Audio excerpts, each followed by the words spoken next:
I'm not even joking, this is like the 5th time I've tried to start this video. You take 2 weeks off in Europe and forget how to do everything, I guess. But anyway, welcome back to another furry fandom convention review thing that I like to do after cons, especially ones that are new or quite special to me. And this time we have one that, while not entirely new, definitely felt new and very special to me personally. I recently just got back from Eurofurence, a furry convention that takes place in Hamburg, Germany, which is in Europe. And long story short, I had a really fun time. That was the 2nd time I've been to that con, the first being 2 years ago in 2023 when I just got my suit and I really didn't know what I was doing with it. But after coming back with a lot of suiting experience under my belt and the con itself having grown not just in size but into its new space as well, the high expectations that I had for that con were not only just met, but exceeded in a bunch of surprising ways. Which, okay, that's great and all, but you might be wondering at this point, what can a con do to actually make me feel excited to go to one? Aren't furry conventions one of those things that once you've done one or two, you've done them all at this point?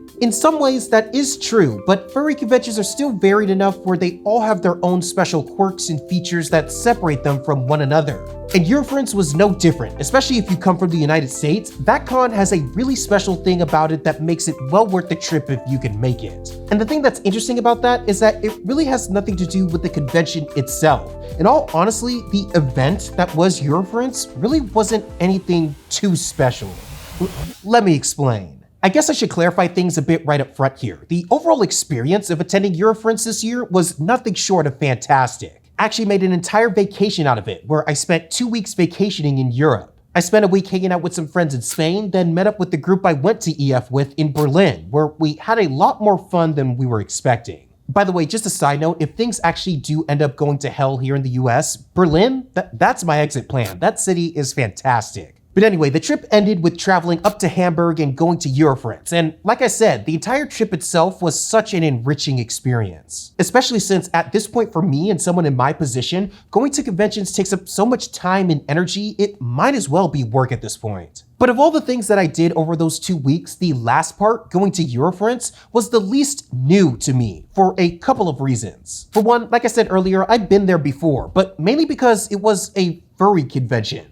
And even though it was overseas from where I usually do cons, the cadence and the strategy of going about this one ended up being exactly the same. And despite knowing what I was getting into, that didn't really take away from how fun and unique EF is compared to other cons that I've been to. First of all, the location is probably the best overall location for a furry convention that I've ever seen. It's in a beautiful, modern convention center that I actually saw them use for the first time back in 2023, but back then they only used one floor, and things were laid out in a way where you knew they were still figuring things out in their new space. But now they've fully grown into all 4 floors of the convention center to the point where it never feels crowded or cramped. It also helped that the main hangout point actually ended up being outside in the convention center courtyard, where for the most part, the weather was perfect enough for fursuiters and non-suitors alike to hang out and socialize all day and all night. It was also right next to a large, beautiful garden that was fun to visit if you wanted a break from the crowds or wanted some fun fursuit pictures. And just a few blocks away from the convention center plaza was a great selection of things to eat and drink, so you didn't have to think about that while going about your con. And the convention itself was fun too. That was the first time I watched opening ceremonies and a fursuit dance competition in arena-style seating.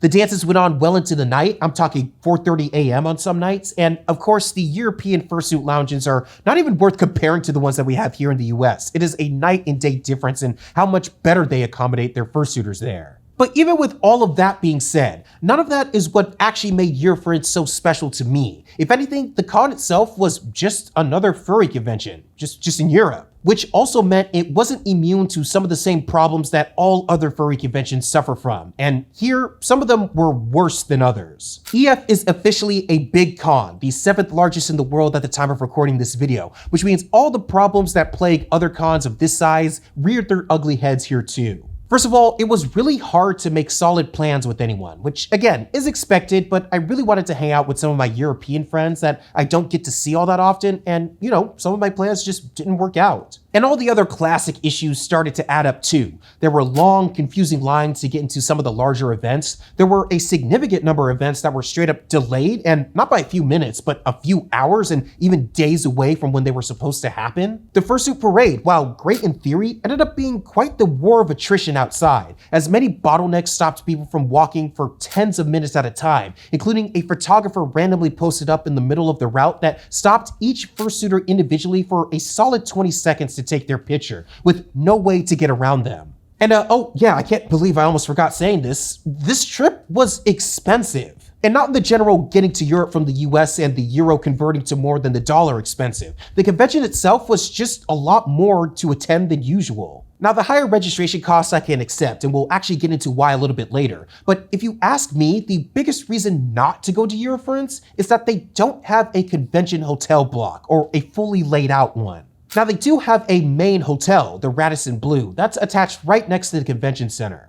But EF didn't have a convention rate worked out with the hotel to stay, so what people paid was entirely up to the hotel. And as anyone who's tried to book cons outside of room blocks, when hotels see demand for rooms and have full control of the prices, they tend to raise them. By a lot. I mean, in retrospect, I actually got lucky. I just so happened to book my rooms at a rate that was lower than usual. Though when I say lower, it still translated to about $250 a night. The rest of my friends were not so lucky and ended up spending anywhere from $300 to close to $500 a night for normal single bed rooms. And I don't care who you are, that's unsustainable for a convention at that size. And yet, despite all of that, I am still confident in saying that of all the cons that I've gone to, Eurofurence is still one of my favorite furry conventions to attend. It's in the top 3 for me for sure. And it's not because of the convention event itself. If you put that in a vacuum, it's good, but I've been to other good con venues before. And sure, there's the novelty of going overseas and seeing people I haven't seen in literally 2 years, but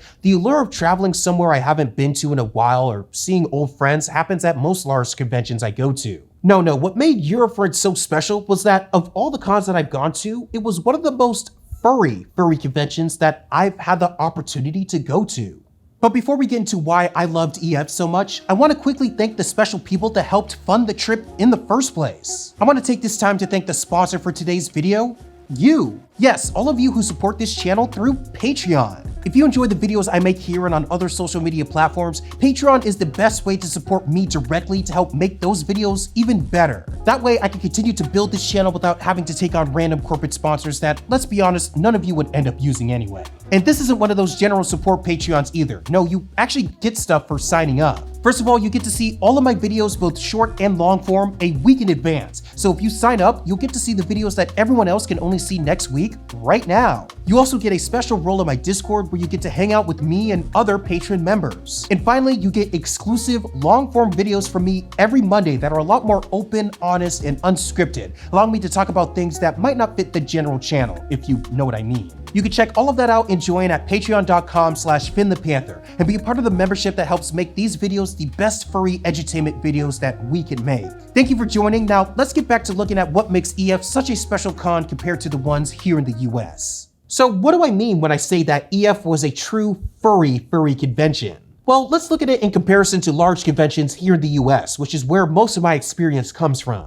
When you compare just the general vibes of a con like EF with any of the larger US cons, the congoers in Europe just seemed more unapologetically furry than the ones here in the US. I gotta be honest, here in the States, a lot of large cons have started to feel more and more like weekend-long frat parties. Okay, honestly, that might be taking it a little too far. I actually really like the description that Regular Car Reviews gave in one of his videos, where he described furry conventions as weekend-long music festivals. He was explaining that to a normie, where the main reasons people come to cons are for the dances, the parties, or just hanging out with their friends. And the theme of all of these festivals just so happens to be anthropomorphic animals. And if you haven't been keeping up with furry Twitter lately, which good on you, please keep that up, this has actually been a topic of discourse that we're starting to see. There is this small grassroots effort to push back against things like being too cool to do anything more than walk around holding your fursuit head instead of wearing it, joining the fandom just to extract money or fame from us, or being afraid to be seen as weird for being a furry.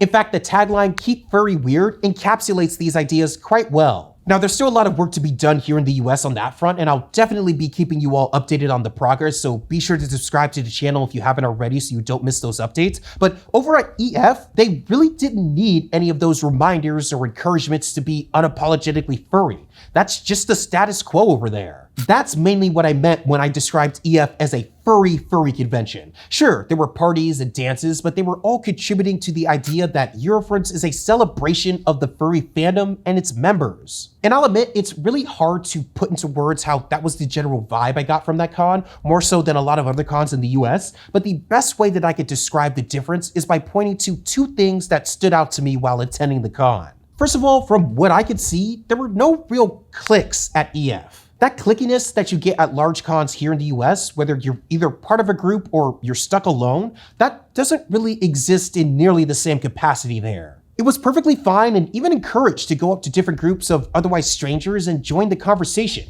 and they'd let you. They'd make you an active member of their discussion, even after knowing you for less than 30 seconds. Which was really surprising to me since most of the European congoers were speaking in their native language, but switching to English or German to fill the gaps in groups came naturally to them. So much so that I started to feel a little bit self-conscious that I could only speak one language fluently. But this lack of clickiness extended past just groups of friends. Fursuiters were more than happy to have you join their walks around the convention center and pose for pictures with them. Speaking of photos, if you were a fursuiter, you didn't have to have some sort of in with certain photographers to get good photos. Heck, you really didn't even have to ask to get your picture taken. You could literally just walk in front of one of them and bam, their cameras were out. That alone was such a culture shock to me because I was so prepared to have to work to break into existing cliques and earn my conversation time with them without them knowing me. And it was just so easy to do that there that I came away with probably the most new amount of friends and contacts that I've ever had from any con that I've gone to. That was one big difference. The second one having to do with fursuiting.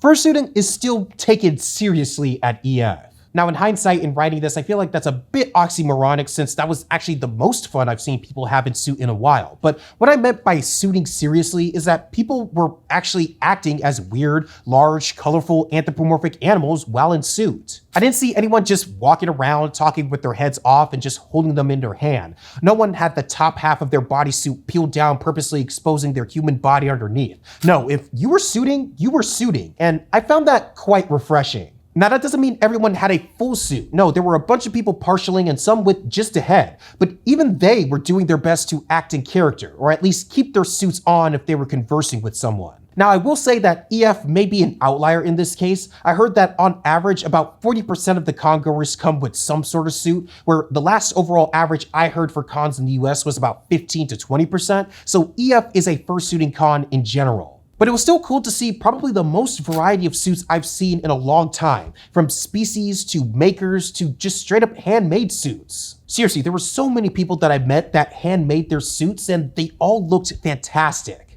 But those are the two things that really made me feel like I was at a furry convention, not a furry themed party for the weekend. And there were a bunch of other small little things that really added to the experience that just made it that much more fun.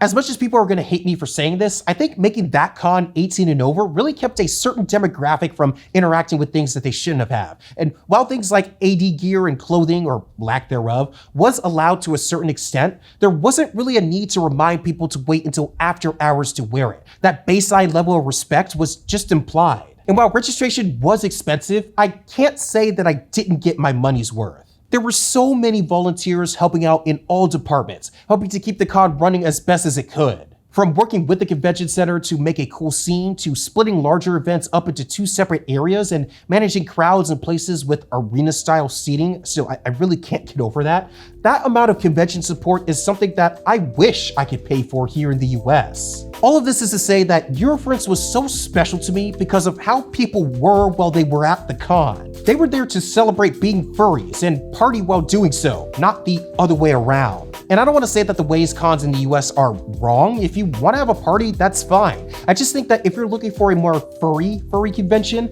those are becoming harder and harder to come by here domestically. And that's the type of cons that I personally love. Celebrations of this weird, wacky, cuckoo fandom we all chose to be a part of, and being content with how weird it actually is. The only super large con where I still get those vibes is at Anthrocon, which is why that will still be my personal favorite con. But it makes sense that I like EF so much, because it actually felt like AC just turned down to like 6. But yeah, if you're in the US and can make it work, which I understand is not easy these days and might be virtually impossible for a lot of people if they don't figure out their convention hotel room blocks out, but if you can make it, I highly recommend giving it a try. If you're like me and are yearning for the vibe of keeping furry weird in a convention setting, then that's exactly what you're going to get at Eurofurence. And who knows, maybe it's just a European thing. I still want to try NFC next year since that's what everyone told me I should do next if I liked EF, so I'll be doing my best to get there next year. But for now, EF will remain a special con to me simply because it still very much feels like a furry convention. Alright, that's it for this one. Thank you for watching. I'll catch you on the next one, but until then, stay wild out there. Peace.